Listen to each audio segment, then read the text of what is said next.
Welcome back to my YouTube channel. Friends, ಇವತ್ತು ನಾನು ನಿಮಗೆ ಪುಂಡೆ ಸೊಪ್ಪಿನ ಚಟ್ನಿ ಯಾವ ರೀತಿ ಮಾಡೋದು ಅಂತ ತೋರಿಸ್ತಾ ಇದ್ದೀನಿ. ಈಗ ಆಲ್ರೆಡಿ ನಾನು 2 ವಿಡಿಯೋನ ಹಾಕಿದ್ದೀನಿ, ಪಲ್ಯ ಯಾವ ರೀತಿ ಮಾಡೋದು ಅಂತ. ಒಂದು ಹೆಸರು ಕಾಳು ಮತ್ತು ಹಾಗೆ ಒಂದು ರವೆ ಹಾಕಿ ಮಾಡೋದನ್ನು ತೋರಿಸಿದ್ದೀನಿ. ನೋಡಿ, ಇಲ್ಲಿ ಈ ರೀತಿ ಪುಂಡೆ ಸೊಪ್ಪನ್ನು ಬಿಡಿಸಿ ಇಟ್ಕೊಂಡಿದ್ದೀವಿ. ನೀವು ಯಾರೆಲ್ಲ ನನ್ನ ವಿಡಿಯೋನ ನೋಡಿಲ್ಲೋ ಅವು ಹೋಗಿ ನನ್ನ ವಿಡಿಯೋನ ಚೆಕ್ ಮಾಡಿ, ನಿಮ್ಗೆ ಗೊತ್ತಾಗುತ್ತೆ ಯಾವ ರೀತಿ ಈ ಸೊಪ್ಪಿನ ಪಲ್ಯ ಮಾಡೋದು ಅಂತ. ನೋಡಿ, ಪುಂಡೆ ಸೊಪ್ಪು ಎಷ್ಟು ಚೆನ್ನಾಗಿದೆ, ಇದು ಎಷ್ಟು ಫ್ರೆಶ್ ಆಗಿದೆ ಗೊತ್ತಾ, ಇವಾಗೇನೇ ತಂದಿರೋದು.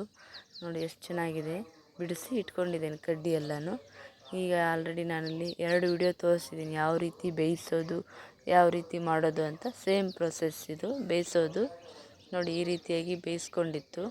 ಅದಕ್ಕೆ ಈಗ ನಾವು ಸ್ವಲ್ಪ ನೀರು ಹಾಕಿ, ಹುಳಿ ಇರುತ್ತಲ್ಲ ಇದರಲ್ಲಿ, ಪುಂಡೆ ಸೊಪ್ಪಿನಲ್ಲಿ ಯಥೇಚ್ಛವಾಗಿ ಹುಳಿ ಜಾಸ್ತಿ ಇರುತ್ತೆ. ಹಾಗಾಗಿ ಆ ಹುಳಿನ ನಾವು ಇಲ್ಲಿ ನೀರು ಹಾಕಿಬಿಟ್ಟು ತೆಗಿತಾ ಇದ್ದೀವಿ.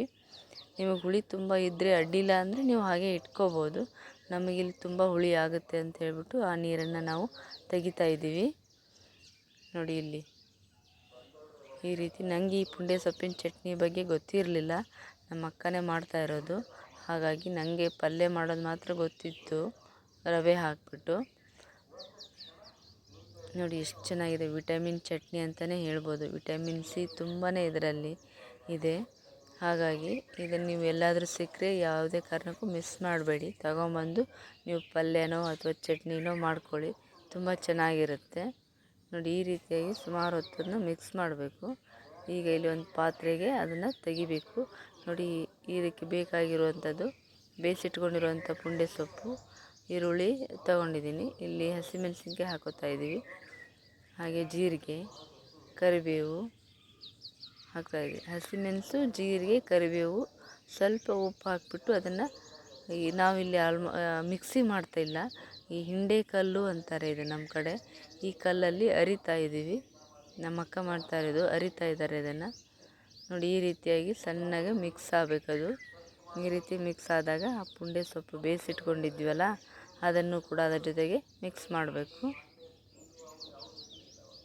ನೋಡಿ, ಈ ರೀತಿಯಾಗಿ ನೀಟಾಗಿ ಮಿಕ್ಸ್ ಆಗಬೇಕು. ಇದಕ್ಕೇನು ಹಾಕುವಂಥ ತುಂಬಾ ಈಸಿ ಇದೆ, ಏನು ತುಂಬ ಕಷ್ಟ ಏನಿಲ್ಲ.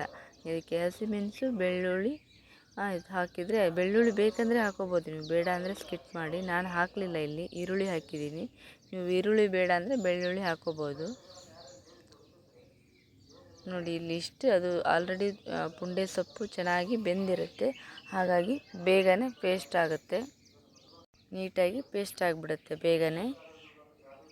ಹಾಗಾಗಿ ತುಂಬ ಹೊತ್ತೇನು ಹಿಡಿಯಲ್ಲ ಇದನ್ನು ಮಾಡೋಕ್ಕೆ, ಕ್ವಿಕ್ಕಾಗಿ ಫಾಸ್ಟಾಗಿ ಮಾಡ್ಬೋದು. ಇಲ್ಲಿ ನೋಡಿ, ನಾನು ಬೆಲ್ಲ ಹಾಕೋತಾ ಇದ್ದೀನಿ. ಬೆಲ್ಲ ಬೇಕೇ ಬೇಕು ಇದಕ್ಕೆ, ಸ್ವಲ್ಪ ಹುಳಿ ಇರೋದ್ರಿಂದ ಬೆಲ್ಲ ಹಾಕಲೇಬೇಕು, ಅವಾಗಲೇ ಟೇಸ್ಟ್ ಬರುತ್ತೆ ಚಟ್ನಿ. ನೋಡಿ, ಇದು ತುಂಬಾ ಎಲ್ಲ ಈಗ ಪೇಸ್ಟ್ ಆಗಿದೆ. ಇದಕ್ಕೆ ಈರುಳ್ಳಿ ಇತ್ತಲ್ಲ, ಅದನ್ನು ಸ್ವಲ್ಪ ತೊಳೆದ್ಬಿಟ್ಟು ಹಾಕ್ಕೋತಾ ಇದ್ದೀವಿ. ಅದು ಈರುಳ್ಳಿ ಕಾಕ್ ಅಂತೀವಲ್ಲ, ಆ ಥರ ಖಾರ ಖಾರ ಇರುತ್ತೆ. ಹಾಗಾಗಿ ಇದನ್ನು ಈರುಳ್ಳಿ ಹಾಕಿದ ಮೇಲೆ ತುಂಬ ಹೊತ್ತೇನು ಮ್ಯಾಶ್ ಮಾಡೋದು ಬೇಡ, ಸ್ವಲ್ಪ ಹೊತ್ತು ಮಿಕ್ಸ್ ಮಾಡಿದರೆ ಸಾಕು. ಅದು ಈರುಳ್ಳಿ ಚೂರು ಇದಾದರೆ ಸಾಕು. ಆ ಥರದಲ್ಲಿ ನೀವು ಮಿಕ್ಸಿ ಆದರೆ ತುಂಬಾ ಪೇಸ್ಟ್ ಆಗಿಬಿಡುತ್ತೆ. ಹಾಗಾಗಿ ಇದೀಗ ರೆಡಿಯಾಗಿದೆ ಚಟ್ನಿ. ನೋಡಿ, ಈ ರೀತಿಯಾಗಿ ಚಟ್ನಿ ರೆಡಿಯಾಗಿದೆ. ಕಲ್ಲಲ್ಲಾದರೆ ಒಂಥರ ಚೆನ್ನಾಗಿರುತ್ತೆ, ಇದು ಟೇಸ್ಟು ಕೂಡ ಬರುತ್ತೆ. ಹಾಗಾದರೆ ಓಕೆ ಫ್ರೆಂಡ್ಸ್, ಹಾಗಾದರೆ ಚಟ್ನಿ ರೆಡಿಯಾಗಿದೆ. ನೀವು ಒಂದ್ಸಲ ಎಲ್ಲಾದರೂ ಪುಂಡೆ ಸೊಪ್ಪು ಸಿಕ್ಕರೆ ಈ ರೀತಿ ಚಟ್ನಿ ಮಾಡಿಕೊಂಡು ನೋಡಿ, ಟೇಸ್ಟ್ ತುಂಬ ಚೆನ್ನಾಗಿರುತ್ತೆ. ರೊಟ್ಟಿ ಜೊತೆಗೆ, ಚಪಾತಿ ಜೊತೆಗೆ, ಆಲ್ಮೋಸ್ಟ್ ಆಲ್ ರೊಟ್ಟಿ ಜೊತೆಗೇ ಚೆನ್ನಾಗಿರುತ್ತೆ. ಹಾಗಾದರೆ ಓಕೆ ಫ್ರೆಂಡ್ಸ್, ಈ ವಿಡಿಯೋ ನಿಮಗೆ ಇಷ್ಟ ಆದರೆ ಲೈಕ್ ಮಾಡಿ, ಶೇರ್ ಮಾಡಿ, ಕಮೆಂಟ್ ಮಾಡಿ. ನೆಕ್ಸ್ಟ್ ವಿಡಿಯೋದಲ್ಲಿ ಸಿಗ್ತೀನಿ. Okay, bye, thank you.